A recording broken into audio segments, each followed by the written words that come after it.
De-influencing made me richer.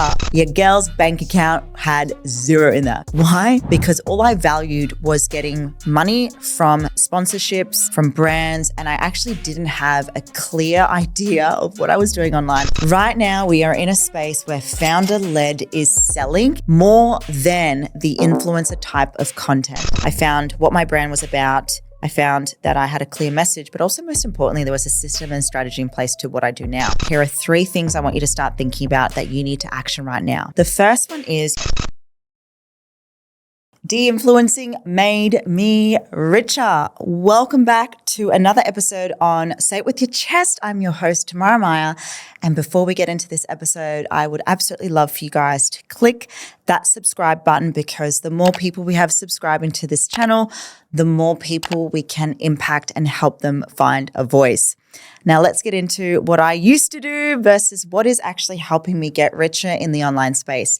And that is de-influencing. I have been online since 2014, and I can tell you now that back when I was influencing and doing influencer type of content, your girl's bank account had zero in there. Why? Because all I valued was getting money from sponsorships, from brands, and I actually didn't have a clear idea of what I was doing online. But also, I realized I wasn't being true to being a business owner. Right now, we are in a space where founder-led is selling more than the influencer type of content. And let me tell you right now why that is.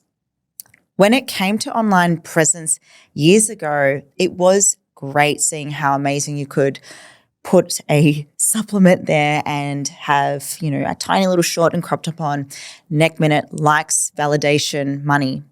Whereas that has become so outdated because I think people are craving that connection and human experience. And if you look at someone like Mel Robbins, who has so much to say with such big meaning behind what she does, people are really gravitated to more of the people who show the hot, messy middle. So I want to talk about how de-influencing has made me more money and how you too can be led by founder content as well. What I have found in the online space with founder-led too is people want to see you with the journey you are on right now. And back when I was dancing on TikToks, doing the funny trends, which I still do now, the trends, it is now in my message, my voice, who I am. And it's not just me posting a photo, hoping people are going to like, validate, and also just working for sponsors and brands for the sake of it. I found what my brand was about. I found that I had a clear message, but also most importantly, there was a system and strategy in place to what I do now.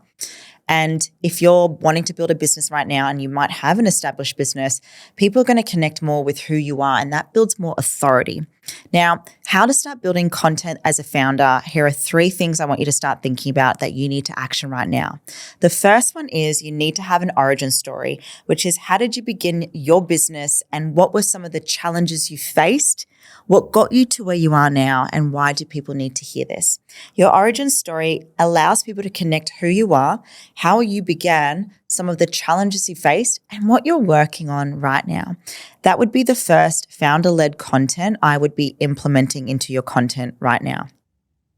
The second thing about de-influencing and be more founder-led, people love seeing what you're doing on a day-to-day basis, which I know sounds so cliche because sometimes I'm like, no one's going to watch this reel.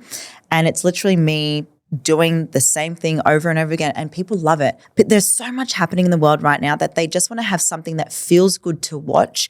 And watching your progress in a day-to-day life gives people a dopamine hit, but almost like a sense of safety and familiarity. So if you can start documenting what your life is like and how that can connect to the audience, you're going to be so much better than an influencer and more of someone who is leading as a founder, showcasing their day-to-day decisions, interactions, problems, all of the things in your content today. And then the third and final piece to this is founder-led doesn't always mean of all the highlight reels. And that's what I found when it came to the social media space as an influencer. All I did was showcase all of my highs, all of the validation. I bought this YSL bag. I went on this girls trip. I had this supplement that I took. I got given this thing. I got this free restaurant. But behind the scenes, I was miserable, insecure, and I was going through so much. And it kind of puts on this facade. But when you're the founder, you can be the good and bad version of you. You can be the sad, the happy version of you. You can share your highlights, but most importantly, you can share your mistakes, your lessons, what you're working on, your challenges, your processes. And it makes it so much more enjoyable because it's not just about being perfect, positive. It's about the founder who is leading the audience on a journey from all of the things, all of the moving parts as well. So to finalize all of this right now, influencer vibes are gone. De-influencing is right now the thing that's making you rich. And how to do that is being a founder in your content.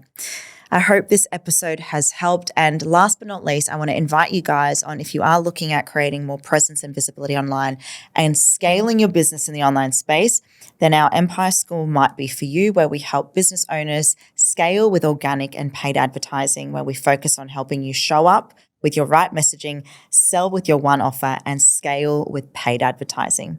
I am your host, Tamara Meyer, and this is Say It With Your Chest. I remember the first time I spoke on stage. My heart was racing, palms sweaty, voice was shaking. I was terrified. Not because I didn't know what to say, but because deep down I was afraid of being seen. I was afraid of my own power.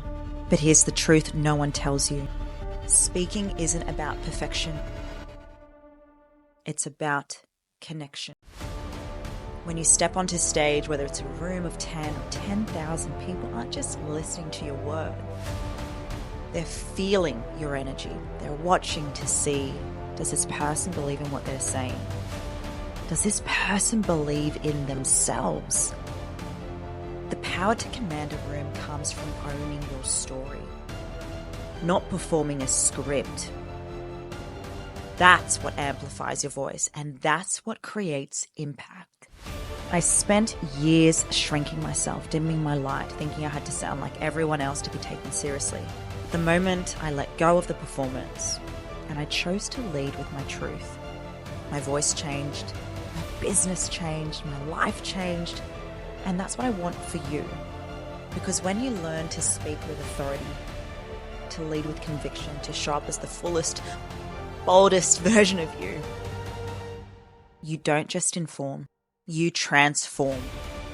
Own your message and create the kind of presence that moves people into action. Because your voice is your greatest asset. It's time to use it. So if you're ready to stop shrinking, if you're ready to step into the leader you were born to be, join me at Show Up and Speak Live. The mic is waiting, the world is waiting, and so am I.